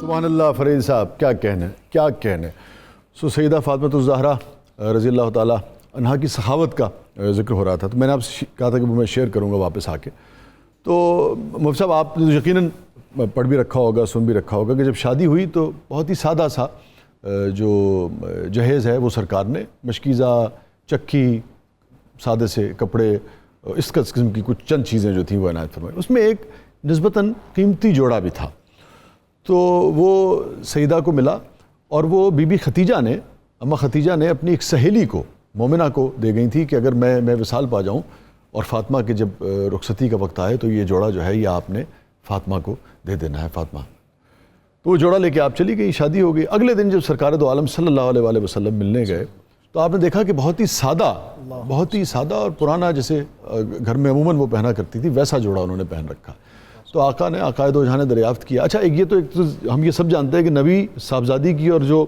والد کی جو گفتگو ہے نبی سب جانتے ہیں مگر جیسے کہ ابھی مفتی صاحب کہہ رہے تھے کہ سکھانے کے لیے امت کو بتانے کے لیے چونکہ ہر چیز ڈاکومنٹ ہو رہی ہے سو ورنہ نبی کو پوچھنے کی ضرورت نہیں ہے تو انہوں نے پوچھا کہ یہ سادہ جوڑا پہننے کی کیا ضرورت تھی تو انہوں نے کہا کہ ابھی فقیر ایک آیا تھا اور اس نے مجھ سے جب صدا لگائی کہ مجھے لباس چاہیے اپنی صاحبزادی کے لیے غالباً، تو میں نے وہ جوڑا جو ہے پہلے دن کا وہ جو بہترین جوڑا جو میرے پاس جو بہترین چیز تھی وہ میں نے اس کو دے دی. تو پھر سرکار نے پوچھا کہ اس کی کیا وجہ تھی؟ تو یہ تم نے کہاں سے سیکھا؟ تو انہوں نے کہا کہ میری ماں نے یعنی کہ اماں خدیجہ نے مجھے ایک بار بتایا تھا کہ جو تم دو گی یہاں پہ وہی تمہیں جنت میں ملے گا. اور یہ مجھے انہوں نے کہا کہ میں نے آپ سے یعنی کہ سرکار دو عالم صلی اللہ علیہ وآلہ وسلم سے سیکھا کہ ایک مرتبہ جب آپ آئے، اگین وبا کا جو ہم ذکر کر رہے تھے، دیکھیے اس واقعے میں وہ بھی ذکر ہے. فرمایا کہ جب وبا پھیلی ہوئی تھی، قحط کا عالم تھا، اور سرکار بہت ہی دلگیر تھے لوگوں کی حالت دیکھ کے، بہت ہی دل سوز تھے، بہت ہی دل گرفتہ تھے. تو اماں خدیجہ نے کہا کہ میرا مال جو ہے وہ واپس آنے والا ہے تجارت کے بعد، تو جتنا بھی نفع ہوگا وہ آپ سارے کا سارا جو ہے وہ مدینے میں تقسیم کر دیجیے گا. تو جب نفع آیا تو سرکار وہ مال کی صورت میں لے کے گئے، سارا وہ تقسیم کیا. جب واپس آئے تو وہ جو سادہ لباس آپ پہن کے گئے تھے وہ آپ کے تن پہ نہیں تھا، ایک بوریا نما لباس تھا. تو اماں خدیجہ نے دریافت کیا کہ یہ آپ سادہ لباس پہن کے گئے تھے وہ بھی اب نہیں ہے، یہ بوریا نما لباس جو ہے یہ کیا ہے؟ تو انہوں نے کہا کہ جب سب کچھ میں بانٹ چکا تھا تو ایک فقیر آیا اور اس نے کہا کہ مجھے لباس کی حاجت ہے، تو میرے پاس اور تو کچھ تھا نہیں، تو میں نے اپنا لباس دے دیا اور یہ بوریا نما لباس لے کے آ گیا. اس لیے کہ خدیجہ یاد رکھو یہاں جو دو گے وہی جنت میں ملے گا. تو یہ سخاوت کا عالم. تو کیسے پورے گھرانے میں سخاوت جو ہے بکھری ہوئی تھی اور کیسے ایک سے دوسرا جو ہے وہ اس عمل سے سیکھتا تھا. تو کیسے آپ اس کو شاہ صاحب دیکھیے نا، دین سارا یہ پریکٹیکل چیزیں ہیں. جی جی، صرف آپ کلمہ پڑھنا مر مٹنے کے لیے تیار ہو جانا. جی جی جی جی، جو اس کا پریکٹیکل پارٹ ہے وہ یہ ہے جو کر کے دکھایا، زندہ رہنا اس سے بھی شاید مشکل ہے، کر کے دکھایا جا رہا ہے. آپ یہ دیکھیے کہ اس کے بعد آپ سرکار دو عالم صلی اللہ علیہ وآلہ وسلم کے غلام در غلام سب کی شان یہ رہی ہے کہ وہ بانٹ کے خوش ہوئے. مال و متاع کی محبت کسی کے پاس نہیں تھی. جمع کرنا، اکٹھا کرنا، یہ بھی غلط فہمی ہے نا شاہ صاحب کہ بندہ کہے کہ میں اکٹھا کر رہا ہوں، میں نے لے کے جانا ہے. یہ خالی دنیا خالی ہاتھ ہے، خالی جانا ہے. ساتھ تو کوئی کچھ نہیں لے سکتا، کوئی عہدہ ساتھ لے کر نہیں گیا، کوئی مال و متاع ساتھ لے کے نہیں گیا. تو اس کے دیتے میں سے دینا اس یقین کے ساتھ کہ یہ دینے سے کم نہیں ہوگا، اس یقین کے ساتھ کہ میں نے دیا ہے، میرے دیے سے کسی کو آسانی مل رہی ہے. اور فقراء جو درویش ہیں وہ تو اس بات کا بھی شکر ادا کرتے ہیں کہ اللہ نے توفیق دی ہے کہ کسی کی مدد کر سکے. یہ کتنی خوبصورت چیز ہے کہ آپ کو اللہ موقع دے دے کہ آپ نیکی کر سکیں. انسان تمنا کرے میں نے نیکی کر دی اور نیکی چل کے آ جائے. یہ جو قاسم علی شاہ صاحب، یہ جو ہمارے ہاں جو بھی، میں مثال کے طور پہ میں کوئی سرمایہ دار تو نہیں ہوں نہ انڈسٹریلسٹ ہوں، لیکن کہیں میرے جیسے آدمی کے ذہن میں آتا ہے کہ ڈرائیور نو پے میں دے رہے ہیں، وہاں ملازم جو بھی جو آپ کے زیر نگی ہیں، جو آپ کے اس میں ہے، یعنی کہ اس کو آپ کیسے دیکھتے ہیں کہ یہ جو سوچ آنا کہ میں دے رہا ہوں یا اللہ کے دیے ہوئے میں سے بنیادی طور پہ آپ کو تو صرف تقسیم کار جو ہے بنایا گیا ہے، تو آپ کو یہ اعزاز دیا گیا ہے کہ آپ کو تقسیم کار بنایا گیا ورنہ دینے والے آپ نہیں ہیں. اس اینگل کو کیسے دیکھتے ہیں؟ سب کوئی کہیں بھی بیٹھا ہے وہ اپنی قابلیت خود جانتا ہے. بندہ اپنی زیرو لائن یا اوقات کو کبھی نہیں بھولتا. اسے پتہ ہوتا ہے اصل میں کیا ہوں. اگر کوئی دروازے پہ بیٹھا اس کے گارڈ ملازم یا کوئی گاڑی چلا رہا ہے، میرا کیا کمال ہے کہ میں پیچھے بیٹھا ہوں، میرا کیا کمال ہے کہ میں مالک ہوں. تو جب بندہ اپنی اوقات یاد رکھتا ہے اور بندے کو پتہ ہوتی ہے، میرا خیال ہے چوہان صاحب یہ بندے کو پتہ ہوتا ہے کہ میری اصل حیثیت اور اصل اوقات کیا ہے، تو پھر وہ مہربان ہی رہتا ہے کہ وہ مہربانی جو وہ کسی کے ساتھ کر رہا ہے اس کو پتہ ہے کہ یہ آسانی اور مہربانی میرے مالک نے کہیں نہ کہیں مجھ پہ بھی کی ہوئی ہے. ٹھیک ہے. اوقات کے اوپر نا، جی اوقات کے اوپر جو شاہ صاحب نے بات کی، مجھے تاریخ اسلام کا واقعہ یاد آتا ہے کہ جب آدھی سے زائد دنیا فتح کر چکے تھے حضرت عمر فاروق رضی اللہ تعالیٰ، تو مسجد نبوی پہ ممبر رسول پہ بیٹھے خطبہ دے رہے تھے، اور تازہ مسلمان ہوئے، اور جو مفتو علاقے تھے ان میں سے تازہ جو لوگ مسلمان تھے، بدو بھی اور مختلف کیسر و کسرا کے، وہ بھی آ کے بیٹھے تھے، مجمع لگا ہوا تھا. تو تقریر کرتے کرتے حضرت عمر فاروق رضی اللہ عنہ نے اچانک کہنا شروع کر دیا کہ اے عمر، تو وہی ہے کہ جو مکے کی ریگستانوں میں بکریاں چرایا کرتا تھا، اور جب تو تھوڑی سی سستی کوتاہی کرتا تھا تو تیرا باپ جو ہے نا خطاب جو ہے وہ تجھے چھانٹے سے جو ہے وہ مارا کرتا تھا اور ڈانٹا کرتا تھا. اچھا، وہ بیچ میں اچانک ہی وہ 5-6-7 فکرے کرنے کے بعد پھر دوبارہ ٹریک پہ آ گیا اور وہ خطبہ دینا شروع کر دیا. اب وہ خطبہ ختم ہوا تو صحابہ کرام جو پرانے جید صحابہ کرام تھے انہیں تھوڑا سا فیل ہوا کہ یار ابھی نئے جو مسلمان ہوئے تھے ان کے اوپر کیا امپریشن پڑا ہوگا کہ آدھی دنیا کا مالک جو خلیفہ ہے ہمارا وہ یہ باتیں کر رہا تھا اپنے متعلق. تو سارے صحابہ کرام نے ان کے اوپر تھوڑا سا گلا شکوہ کیا کہ یا امیر المومنین کو بات سمجھ نہیں آئی یہ جو آپ نے خطبے کے درمیان کی. تو حضرت عمر فاروق رضی اللہ عنہ نے قربان جاؤں اور میں اکثر انہیں دا عمر فاروق کہہ کے مخاطب کرتا ہوں. انہوں نے کہا کہ میں اپنے نفس کے اندر تھوڑی سی جسے کہتے ہیں نا کہ اکڑاہٹ ایک لمحے کے لیے آ گیا تھا کہ میں اب اتنی میرے اندر سلطنت آ گئی تھی کہ میں بہت بڑی چیز اتنی بڑی سلطنت بڑی توپ چیز بن گیا ہوں, آدھی دنیا کا مالک ہوں. تو میں نے اپنا وہ نفس مارنے کے لیے ساروں کے سامنے جان کے جو ہے اس قسم کے الفاظ ادا کیے کہ مجھے اپنی اوقات کے اندر سبحان اللہ رہنا پڑ جائے اور مجھے اپنی اوقات یاد آ جائے. اوقات تو وہی ہے بالکل. اور اوقات کے حوالے سے اور ایک بڑی زبردست آپ کو سناؤں. ایک تابعی تھے, میرے ذہن سے ان کا نام نکل گیا. کوفہ کے اندر جناب کوفہ کا گورنر نکلتا ہے بازار میں, تو وہ پرانے دور تھا جو پہلی صدی ہجری دوسری صدی ہجری کا, کہ اس کے اندر آج کل کا نہیں تھا کہ کوئی صدر بھی ہو, وزیر اعظم بھی ہو, ڈکٹیٹر بھی ہو تو میڈیا کے اندر کوئی بھی اٹھ کے اس کو جو کچھ سناتا پھر وہ اگلا کچھ نہیں کر سکتا. یہ اس وقت کے جو ہے نا وہ گورنر, خلیفہ اور عامل کے جن کے سامنے کوئی بول نہیں سکتا تھا. کوئی میں کہتا ہوں کہ ایک لفظ ان کی مرضی کے بغیر جو ہے وہ ادا نہیں کر سکتا. لیکن جوان صاحب یہ تب ہے جب خلافت کے بعد ملوکیت آ گئی. خلافت میں تو وہ بدو بھی پکڑ لیتا ہے, یہ فرق ہے. تو کوفہ کا گورنر باہر آ رہا, بڑا کر و فر کے ساتھ, مصاحبین ساتھ ہیں, درباری ساتھ ہیں, اور جناب تلواریں سونتی ہوئی ہیں جناب اس کے درباریوں نے اور اس کے جناب محافظین نے. تو اچانک بازار میں سے گزرتے ہوئے ایک اونچی سی آواز آتی ہے, اتنا اکڑ کے مت چلو, نہ تم زمین کو چیر سکتے ہو نہ تم آسمان کی بلندیوں تک پہنچ سکتے ہو. واہ. ایک بالکل خاموشی طاری ہوگی بازار میں کہ یہ آواز کہاں سے آئی. تو دیکھا وہ ایک تابعی تھے, وہ جناب بالکل سامنے کھڑے ہو کے اس گورنر کے انہوں نے یہ فقرہ کہا. تو جتنے اس کے تھے جناب محافظین, انہوں نے تلواریں نکالی نیاموں میں سے, اور ایک نے بڑھ کے اس کی گردن پہ لگانے کی کوشش کی. تو گورنر نے روکا, اس نے کہا رکو. بڑے کر و فر کے ساتھ چلتا ہوا جناب اس تابعی کے سامنے گئے. انہوں نے کہا کہ تم جانتے ہو میں کون ہوں؟ تو اس تابعی نے کہا مجھ سے زیادہ تجھے کوئی نہیں جانتا. تیری پیدائش ایک حقیر سے نطفے سے ہے, اللہ اور تیرا انجام ایک مردہ اور متفن لاش ہے. اللہ. اور اس پیدائش اور اس انجام کے درمیان کا عرصہ جو ہے وہ تیرا امتحان کا ہے, اس میں تو جیسا کرے گا ویسا بھرے گا. اللہ. یہ گفتگو سنی تو گورنر نے سر نیچے کیا اور اپنے مصاحبین اور محافظین کو کہا چلو آگے کی طرف. کیا کہنا, یہ ہے انسان کی اوقات. بالکل درست, بالکل درست کر. اچھا حضرت, سخاوت چونکہ ہمارا ساتھ میں موضوع ہے, تو اسلامی فلسفہ تو بڑا واضح ہے کہ ان کو بتا دو کہ جو ان کی ضرورت سے زیادہ ہے وہ خرچ کر دیں. ٹھیک ہے, یہ میں آپ کی طرف بھی لے کے آؤں گا. کتنا, کس حد تک سخاوت جو ہے وہ کرنی چاہیے؟ چوہان صاحب سے بھی ہم پوچھیں گے, ان کے کولیگز نے کیا کچھ کیا جاننے کی کوشش کریں گے اس پہ بھی. تو حضرت, یہ جو ضرورت سے زیادہ ہے اس کو کیسے ڈیفائن کریں گے؟ یہ جو حکم ہے ضرورت سے زیادہ کل العفو, پوچھا گیا جی کتنا ہم خرچ کریں, فرمایا جو ضرورت سے زیادہ ہے. یہ اولین حکم تھا, لیکن جب بعد میں زکوٰۃ کا حکم نازل ہوا تو پھر اس حکم میں یہ ساتھ آ گئی ایک اب شرط, کنڈیشن کہہ لیں, آ گئی, یا وہ حکم منسوخ ہو گیا. تو اب زکوٰۃ کی ادائیگی فرض ہے, اور اس کے بعد بندے پر چھوڑ دیا گیا ہے, اور اس کو ترغیب دلائی گئی ہے کہ وہ صدقے اور خیرات کی صورت میں اپنے رشتہ داروں اور لوگوں پر خرچ کرے. ایک بڑی اہم بات جو بار بار ذکر ہو رہی ہے, اللہ کے دیے میں سے دینا. روئے زمین پر آپ کو ایک شخص بھی ایسا نہیں ملے گا جو یہ کہے کہ میں نے سخاوت کی, لوگوں کی خدمت کی تو میرا مال کم ہو گیا, میں غریب, فقیر اور نادار ہو گیا ہوں. کیونکہ اللہ تعالیٰ نے خود وعدہ فرمایا وَمَا أَنفَقْتُم مِّن شَيْءٍ فَهُوَ يُخْلِفُهُ, جو تم اللہ کی راہ میں دو گے اللہ کئی گنا بڑھا کر تمہیں واپس عطا کر دے گا. تو سخاوت کرنے والا یہ کہتا ہوا آپ کو ضرور نظر آئے گا کہ میں نے دیا, اللہ نے میرا مال بڑھا دیا, کوئی یہ نہیں کہے گا میرا مال ضائع ہو گیا. دوسری بات یہ ہے کہ جو سخاوت نہیں کرتا, کیوں نہیں کرتا, آخر وجہ کیا ہے؟ اس کی ایک وجہ قرآن مجید نے سورہ قصص میں ذکر کی ہے. قارون غریب آدمی تھا, عرض کی موسیٰ علیہ السلام سے دعا فرما دیں, بہت نادار ہوں. آپ کی دعا سے اس کو اللہ تعالیٰ نے خزانے عطا کر دیے. 4000 سے زیادہ لوگ اس کے خزانوں کی صرف چابیاں اٹھایا کرتے تھے.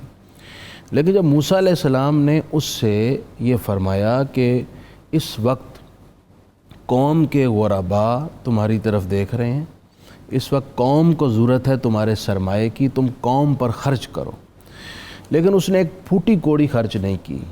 تو نہ دے کر اس نے جو جملہ کہا یہ ہے ایک سبب سخاوت نہ کرنے کا. قال انما اوتیتہ علی علم عندی، وہ کہنے لگا یہ تو میں نے اپنی محنت اور جد و جہد سے اور اپنی قابلیت، اپنی ہنر مندی سے مال جمع کیا ہے، تو میں ان کو کیوں دے دوں؟ اور پھر قرآن کہتا بھی ہے نا کہ جب میں انہیں دے دیتا ہوں تو یہ کہتے ہیں کہ میں نے اپنی محنت میرا سے ہے. کیا. تو بڑا بندہ ناپسند کہتا ہے فرمان. میرا ہے، اللہ اکبر. حالانکہ دیا اللہ نے. دیا اللہ. جس کو یہ یقین ہے نا کہ یہ سب میرے کسی ہنر کی وجہ سے نہیں ہے، یہ تو میرے رب کا فضل ہے. ورنہ بڑے بڑے پڑھے لکھے لوگ ہیں ان کے پاس کچھ نہیں ہے، اور بہت سارے لوگ ایسے ہیں کچھ بھی نہیں پڑھا ہوا، عربوں کے مالک ہیں. تو یہ اللہ تعالیٰ کی، جس کو یہ یقین ہو کہ میرے رب کا فضل ہے وہ بخل نہیں کرے. جے میں ویکھاں عملاں ولے کچھ نہیں میرے پلے، جے میں ویکھاں رحمت تیری ولے. اور اسی کے ساتھ جو آپ نے واقعہ سنایا، علامہ اقبال نے بھی اس کو اپنے لفظوں میں بیان کیا ہے. بند کیا. اقبال کہتے ہیں کہ بحر اچھا یہ اتنا مزے اتنا اہم واقعہ ہے، لیکن میں نے دیکھا کہ بہت زیادہ اس پر یعنی کہ بات. اچھا یہ مختلف روایات میں مختلف انداز میں آیا. جی ایک میں آپ نے لباس کی بات کی ہے کہ چادر کی صورت میں، چادر کی صورت میں اس طرح ہے کہ اقبال کہتے ہیں بحر محتاج دلش آن گونا سوخت با یہودی چادر خود را فروخت. سیدہ آ رہی تھیں، حسنین کریمین ساتھ تھے، ایک نادار خستہ حال فقیر کی صدا کی آواز ان کے کانوں میں آئی. آپ نے اس کا حال دیکھا تو آپ کا قلب حساس تڑپ اٹھا، جلدی سے گھر آئیں اور وہ چادر نکالی جو سیدہ خدیجہ ماں نے عطا کی تھی. وسیع صاحب، عورت کو سب سے زیادہ پیار اپنے جہیز کے سامان سے ہوتا ہے. اور پھر جو ماں نے دی، ایک گلاس بھی ٹوٹ جائے نا، ایک کپ بھی ٹوٹ جائے، اس کا دل ٹوٹ جاتا ہے. ایک اس کی لگاؤ ہے کہ میری ماں نے مجھے دی ہے. وہ چادر جو سیدہ خدیجہ پاک نے دی، آپ نے وہ نکال کر حسنین کریمین کو دی اور فرمایا جا کر یہ فلاں یہودی کو فروخت کرو اور اس کے پیسے اس غریب کو دے دو.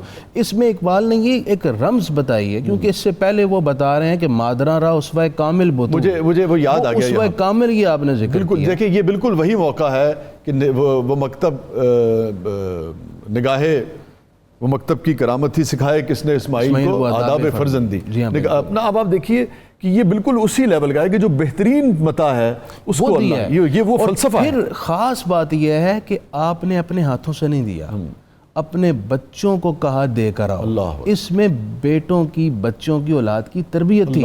آج بھی آپ دیکھیں، آپ کچھ گھروں میں جائیں گے، وہ گھر والے دسترخوان پہ بیٹھتے ہیں، ایک بیٹے کو کہتے ہیں بیٹا آپ پلیٹس لے کر آؤ مہمانوں کے سامنے، دوسرے کو کہتے ہیں جگ رکھو، تیسرے کو کہتے ہیں سب کچھ سکھاتے ہیں، یہ نہیں سکھاتے ہیں. اور خاص بات میں علامہ اقبال کا ہی شعر پڑھنے لگا ہوں. سیدہ خدیجہ کی زندگی سے جو پتہ چلتی ہے وہ یہ ہے کہ اقبال کہتے ہیں کہ نوری و ہم آتشی فرما برش، گم رضائش در رضائش شہرش.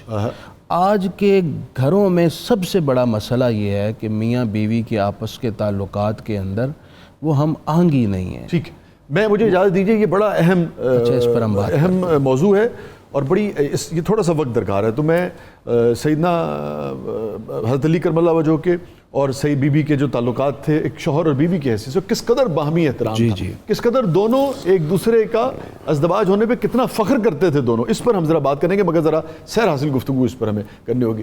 چوہان صاحب کچھ سنا دیجئے ہمیں. آپ کا ایک مذہبی بیک گراؤنڈ ہے، کم لوگ جانتے ہیں، ہم بہرحال جانتے ہیں، اسی تو بہت کچھ جانتے ہیں. عملی طور پر کچھ بھی نہیں ہوں. اب آپ سیاست میں آ گئے. 0/0. کچھ سنائیں. اور یہ میں کوئی کسر نفسی میں نہیں کہہ رہا، بچپن کی کچھ یادیں تازہ کریں، کچھ ہمیں آج لہن میں سنا دیں. دیکھیں ابھی ایک چیز یہاں پہ ہو رہی تھی کہ مائک آپ کے پاس ہے، سخاوت کے حوالے سے ہو رہی تھی. میں ایک واقعہ آپ کے سامنے، غزوہ تبوک. نہیں میں چاہتے ہیں کچھ ہمیں کچھ نعت شریف، کچھ ہم شریف، کچھ منقبت، اور مائک ذرا لے لیجئے گا اس کے لیے.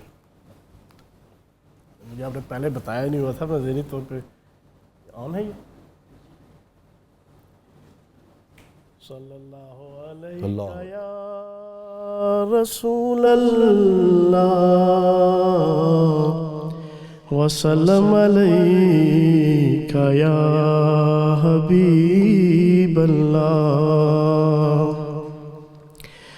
اللہ اللہ اللہ اللہ اللہ اللہ اللہ اللہ اللہ اللہ